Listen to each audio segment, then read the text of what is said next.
Fighter pilot भी उड़ा चुके हैं। डिफेंस एक्सपर्ट के तौर पर मेरे साथ में जुड़े हैं, आपका स्वागत। साथ ही साथ मेजर जनरल रिटायर्ड ध्रुव कटोच जी मेरे साथ में जुड़े हुए हैं, जो कि डायरेक्टर हैं India foundation, senior defence expert के तौर पर मेरे साथ में मौजूद हैं। आप दोनों का ही बहुत स्वागत इंडिया न्यूज पर। सबसे पहले ऑगस्टीन विनोद जी, मैं आपसे पूछना चाहूंगी, लेजर वेपन की खासियत हमने बता दी, इसके बारे में बात हम कर रहे हैं, लेकिन अगर एक फौजी अपनी जुबान से आसान शब्दों में बताए तो ये हमारे दर्शक जरूर जानना चाहेंगे कि इस वेपन के बाद भारत की ताकत कैसे बढ़ जाएगी, भारत की सेना कितनी ज्यादा कॉन्फिडेंट हो जाएगी।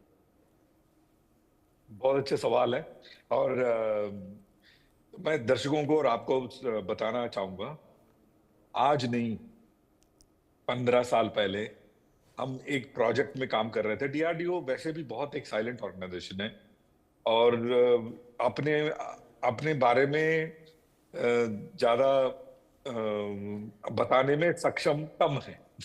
सो 15 साल पहले मैंने, इनफैक्ट 15 साल पहले मैंने इस पे एक लेक्चर भी दिया था और एक प्रोजेक्ट भी की थी।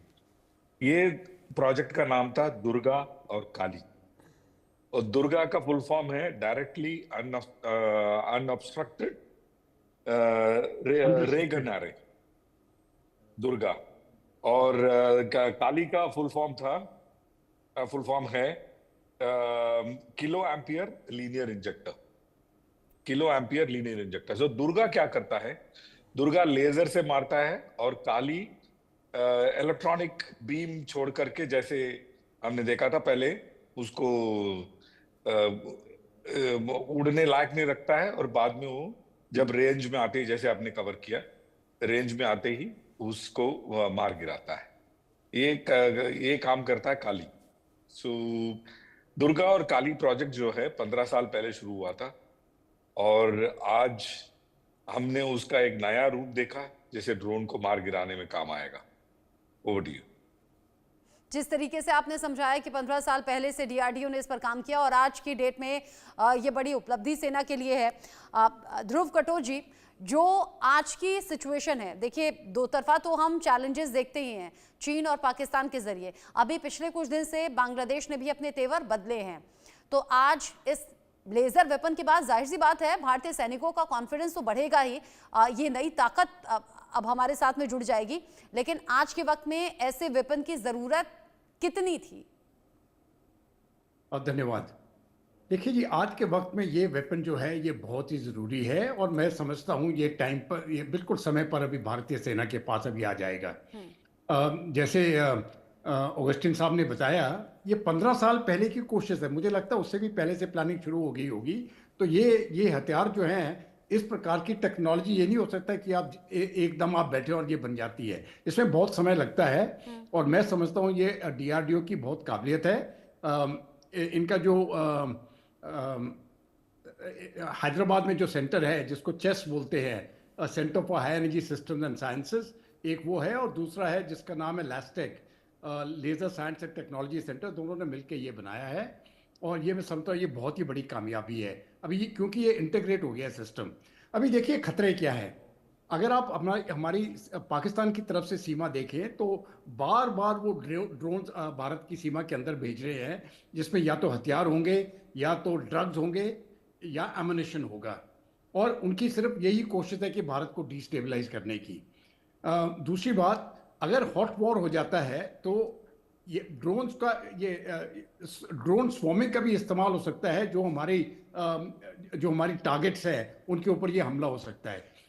इससे पहले हमारे पास कोई इसके साथ कोई खास डिफेंस नहीं था और जो भी डिफेंस था वो बहुत महंगा पड़ता है। अगर आपने एक ड्रोन को एक मिसाइल के साथ मारना है तो वो कॉस्ट इफेक्टिव नहीं रहता है। अब जाके ये सिस्टम आ गया है। अभी तक थोड़ी सी लिमिटेशन है क्योंकि सिर्फ इसकी लेजर एनर्जी की बात नहीं है। जो सिस्टम है ये पूरा उसको ट्रैक करना पड़ता है, जो भी टारगेट है ट्रैक करना है, उसके बाद जाके इसको बीम को फोकस करना पड़ता है और उसके बाद जाके वो टारगेट पर गिरता है। लेकिन मुझे मुझे क्योंकि अभी सक्सेसफुल टेस्ट हो गया है, मुझे पूरी उम्मीद है कि जो अगर कोई रिंकल्स वगैरह होंगे वो अभी निकल जाएंगे और उसके बाद इसकी प्रोडक्शन जो है ये फिर बहुत तेजी के साथ बढ़ा दी जाएगी। हो सकता है प्राइवेट सेक्टर को भी टेक्नोलॉजी दे दें ताकि उनकी जो स्पीड है बनाने की वो और बढ़ जाए। तो एक तरफ से मैं समझता हूँ ये पक्का गेम चेंजर है। ये टेक्नोलॉजी सिर्फ 3 या 4 देशों के पास है इस समय पर, और अभी भारत भी वहां पर जुड़ गया है।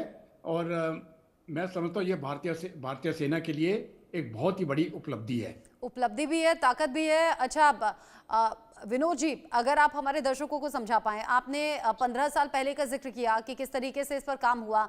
आपके ज़माने में जाहिर सी बात है दुश्मन तो तब भी रहे हैं, काम तो तब भी हुआ है, ड्यूटी तब भी दी गई है। तब से और आज में कहीं ज़्यादा अत्याधुनिक हथियार और सिस्टम भी सेना में शामिल हो गए हैं, यानी कि हम पहले से ज़्यादा एडवांस्ड हो गए हैं। तो क्या एडवांस तरीके से अगर सेना के जवानों के पास हथियार और बाकी फैसिलिटीज़ मिलती हैं, उसका असर मोरल पर पड़ता है क्या, या फिर कॉन्फिडेंस को बढ़ाता है क्या? और लेज़र लाइट जिसका हम लेज़र वेपन जिसका हम जिक्र कर रहे हैं, बच्चों की वो जो लेज़र लाइट होती है ना, जो हाथ में होती है और दूर से ही आप किसी भी जगह फोकस कर सकते हैं, क्या कुछ उस तरीके से लेज़र वेपन काम करेगा? बिल्कुल, लेजर का फुल फॉर्म है light amplification by stimulated emission of radiation. जो हम लेजर